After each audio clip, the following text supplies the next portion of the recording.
Oh, wait. Where am I? Oops. Guys, can I just realized I started the video without my webcam functioning. Oh, wait. It's coming into view. Oh, there we go. Hey, guys. Mangs here. That's kind of funny. Yeah, hi. How you doing, guys? Sorry, I just realized I started my recording and my webcam wasn't working, so that's kind of hilarious. There you go. Okay.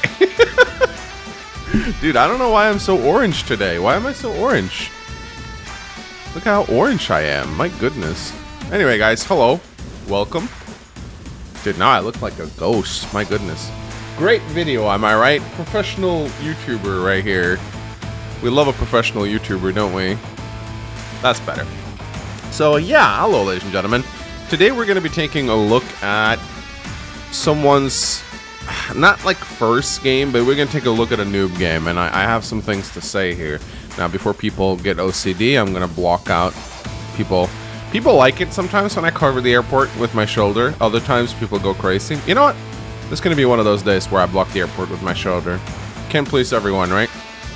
So, this mail was submitted to me, or this match was submitted to me, as always, at mangsawbwreplays@gmail.com. Love to see all the games coming in. And it was the Sonja player who submitted this match. And I think he said something that it was his first Live League match, and he wanted some advice on how to improve. Now, there is one thing I'm going to start off this video with, and that is the fact that look at the rating difference between these two players, 788 versus 1027. This is their Live League rating. But if we actually look at their profiles, we can see that Yummy Potato is like a fresh 800, and he got matched up against an 1118, which is a pretty big rating gap. So I'm going to teach you something right here now. This is something that Advanced Wars by Web should do by default. When you sign up for the Live League, you see this little button right here? Limit to 100 plus minus MMR. When you press this button, you will only be rated up against opponents that are roughly within your rating league.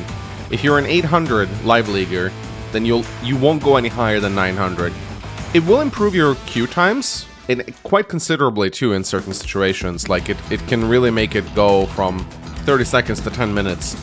So if you're really impatient, you just want a game right away, you can unhook this, but you do risk getting matched up against someone much stronger than you, and that's not a good time. You might learn something though. I mean, it's not a bad thing per se to play against stronger players. You watch the replay back, they can teach you quite a lot. But if you want to play a game against someone of your skill, then you should always hook this little thing right here. Just a little tip for future Live Leaguers out there. The second thing that I see that you did, and this is also quite a common noob mistake by a lot of players, you picked Sonja. Now, I love Sonja too. I think most of us really did like Sonja a lot back in the day when we played on the cartridge. That may be why you picked her. The problem with Sonja is that she's a tier 3 CO in Fog, but she is by far one of the worst tier 3 COs in Fog. I would probably make an argument for Lash being better than her in Fog even, so I think she is literally bottom tier 3. And that kinda sucks, because we all love Sonja. She has so many unique powers, she has so many unique abilities. She gets that extra vision, she has the 50% extra counterattack damage, which seems really strong. And of course she has those powers, which allows her to see into the fog. It's all great, right? It seems great on paper, but sadly it just isn't. The problem with Sonja is that she doesn't deal damage, and you need to deal damage to defeat your opponent.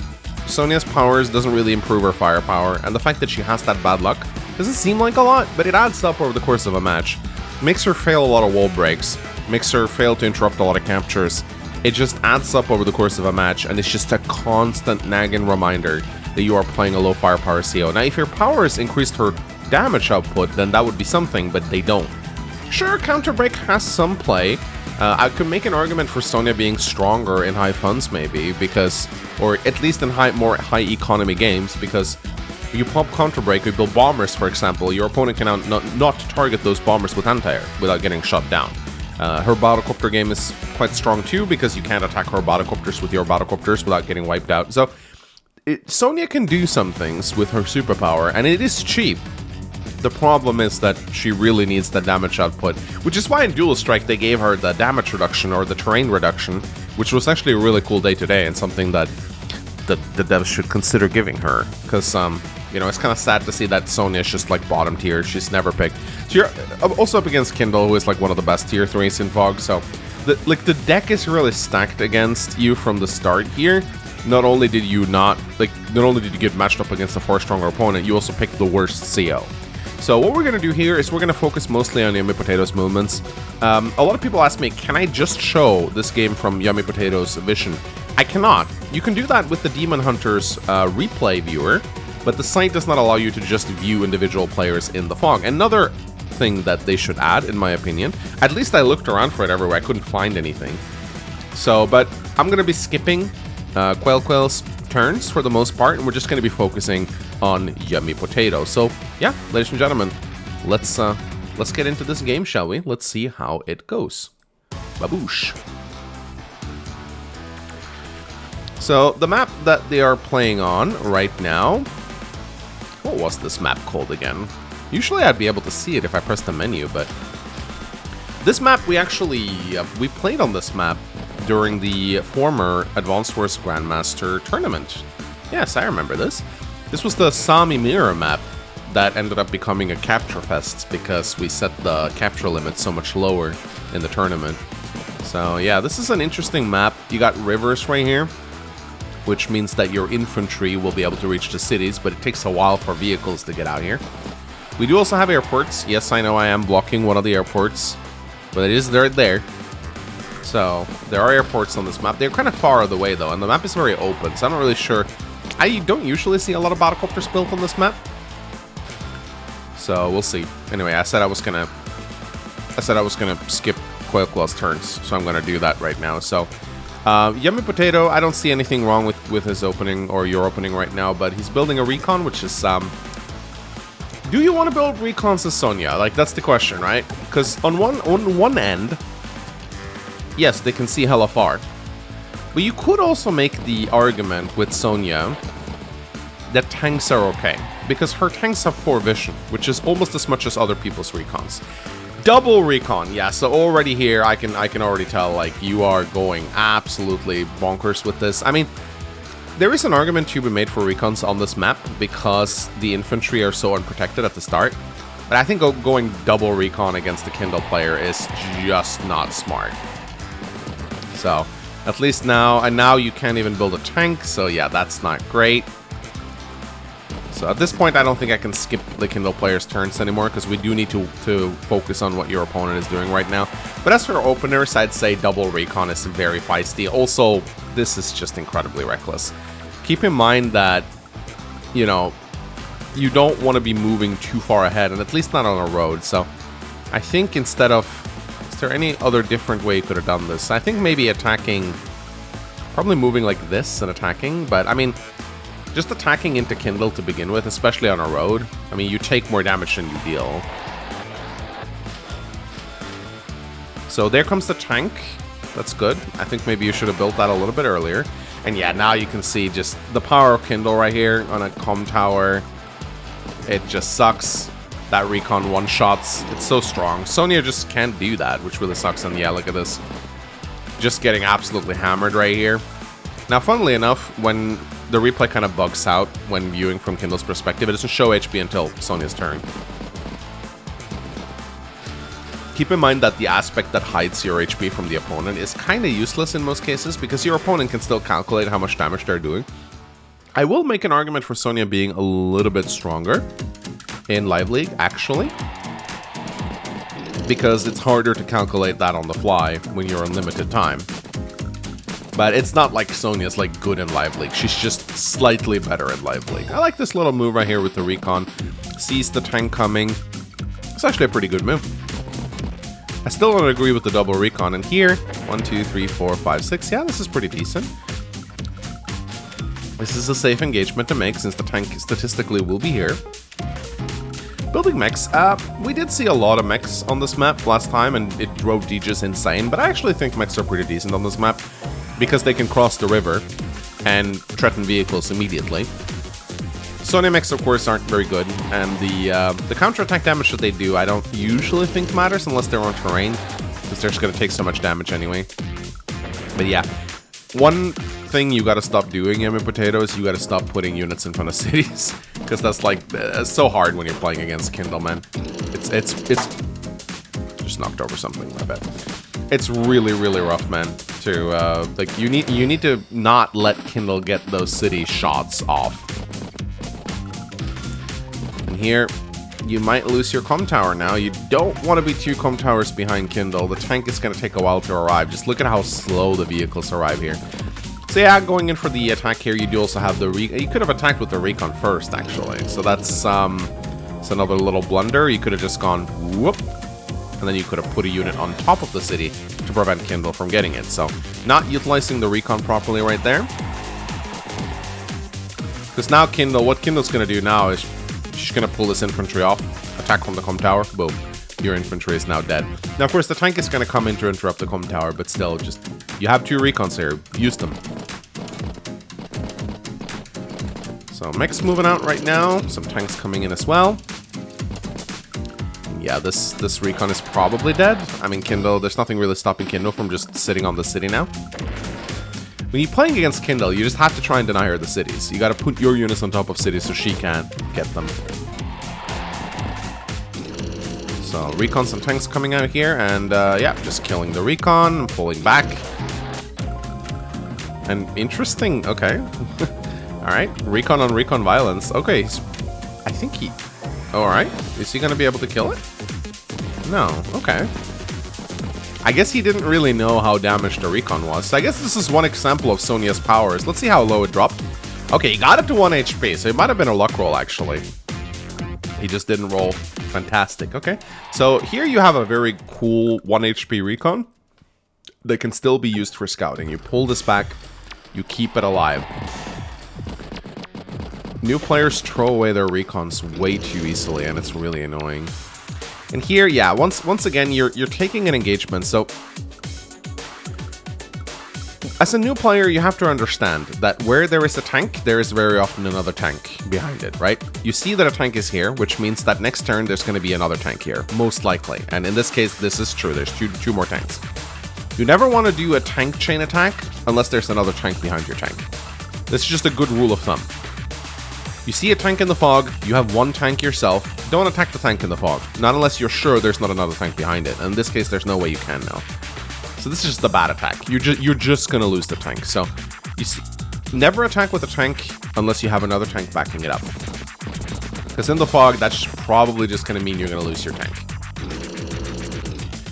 And here we can see once again why Sonja is so damn bad. Just with luck, with bad luck, it's just so hard to get those kills. And now that recon is gonna live to fight another day. Even harass. Oh wow. Sonja's counterattack damage coming in clutch here though. Yeah, sometimes it is kind of nice. But yeah, that tank is a goner. So I mean, this match is, you are hopelessly outmatched here, my friend Yummy Potato. But I'm hoping maybe there's a few morsels of wisdom here for you to pick up. Like I think you had lost this match from the start, honestly. Just due to your pick and your opponent's skill level. But maybe we can find a couple things to improve on the next battle. You know, beyond just selecting the... Well, you killed a recon. That's cute, at least. Like the recon actually died due to Sonja's increased counterattack damage, which is kind of funny. So we have Enhanced Vision ready right now. Of course, you never want to pop that. Counter Break can potentially be useful. The problem I have with Counter Break is that your opponent can just pull back. Because it doesn't do damage, right? It just makes it harder to attack Sonja for a turn. So your opponent can just pull back and regroup. So it's like a very inconsequential power at the end of the day. Unless you already have a big advantage. But it looks like this battle is gonna move into sort of like a mid-game. And yeah, look, the Quail is now gathering up all of his forces in the center right here, preparing for a big monster push. And this is where Sonja is so hard to play, because this is like, you have 2 armies on each side, 2 big armies gathering up. One player has a firepower bonus and the other one doesn't. It's tricky. Now, that being said, Yummy Potato is ahead in the capture game, 21-19. That is not insignificant. So it's actually not that bad at the moment. The only problem is the unit count is way more in Quail's favor. And there comes the Urban Blight. Not the best Urban Blight I've ever seen. Honestly, I would have probably held out a little bit. Maybe even save up for a superpower, because you got a big army here. So if you can pop High Society, you could do a big push. Keep in mind, High Society is buffed now. So it's a lot better than it used to be. It can give you quite a substantial firepower increase. But I do believe we're going to see a counter break from Yummy Potato right here. Or maybe not. Nah, he's going to gather up for one more turn. Ooh, so reckless with your battlecopters right here. Sending them completely behind enemy lines without any, like, backup. Yeah. Again, I think the mechs are actually a good buy on this map. I know some people disagree with that, but I think they're strong on this map. But yeah, you don't want to be leaving mechs on the front lines without infantry support. They're going to be very juicy targets for the opponent's infantry. Yeah, you might be holding the counter break a little too long, because now you've lost a lot of good units. And this isn't looking very promising right now. But we'll see what happens. Let's pop the counter break. There you go. Lots of nice vision. Let's see how much damage you can do to the Kindle player this turn. What's kind of funny is that, again, if there wasn't an anti-air here, these battlecopters would be very strong. As Sonja, into the late game, you do want to pop a lot of battlecopters, because again, popping that counter break means their battlecopters can't attack your battlecopters, which is pretty interesting. And I mean, it's a decent enough push. You're still behind, and your opponent now has their power. Again, popping Urban Blight, I think, honestly, I would really hold off for a High Society at this point. I think a High Society would just end the game. But this is what I was talking about, right? Sonja pops her counter break, opponent just pulls back and regroups. Right? It's like, it doesn't do anything, right? Like, it just delays the game for a turn. Because you don't want to attack Sonja when she's, yeah, this is never gonna work. This is a Manx infantry right here. I understand, like, first of all, this isn't even a 7 HP mech. Just don't do this. Don't send your infantry into the fog to capture a property with no vision around it, right? It's not gonna work, and even if you do somehow take the comm tower, they're just gonna take it back. So it's not worth it losing 3 units. These 3 units could have been down here, shielding the rest of your army. Those mechs could have gotten decent attacks on the enemy tanks, but instead they're off dying for a comm tower that they're not even going to take. So don't do this. Now, I will say, you're boxing your units up in the center, which is nice, but it's not like you're gonna get absolutely shellacked here, I think. Like this artillery, like, notice too that you're also taking your stand on terrain that is not advantageous to you. Your infantry are all situated on shoals, your artillery is on a plain, your tanks are on roads, so you're not using terrain at all here. If you just pulled a little bit back, you would have a missile silo, cities, forests, and your opponent would have to engage you on shoals and roads. So if you just moved your army like 2 spaces back, you would have been in a way better situation, but instead, you're letting your opponent just strike your units on open terrain. Terrain matters so much. If you can take your engagements from forest cities, missile silos, it matters a lot. Instead, sorry about that. Instead, you're taking engagements on forests, on roads, which, yeah, you're gonna get shellacked right now. I mean, to be fair, I think you're actually playing really well for being up against an 1100. So, you're holding out. At least you're not getting completely rolled over. But this game just demonstrates why Sonja will never be a decent pick. Now a Neotank is coming in as well, which is pretty cool. And yeah, I'm expecting another counter break next turn, maybe, if you can afford it. The comm tower is under threat right now. But now you just pull back. This is also what new players do. They just continue the engagements when they're losing. And the counter break might buy you some time, but I do believe your opponent can just roll over you now. You can see the value difference is quite substantial right now. And here's the thing with counter break. If your opponent out-techs you, they can still... I just pulls back. If your opponent out-techs you, they can still just attack you anyway. Like a Neotank just attacks a tank even with counter break. It doesn't care, right, if the tank attacks first. But yeah, the counter break bought you another turn, but it didn't really shift the balance in your favor. And day 19 rolls in right here. Now the medium tanks are coming in. The Neo tank. Yeah, that's pretty much GG. I mean, it's been GG for a while, but this is definitely the killing stroke.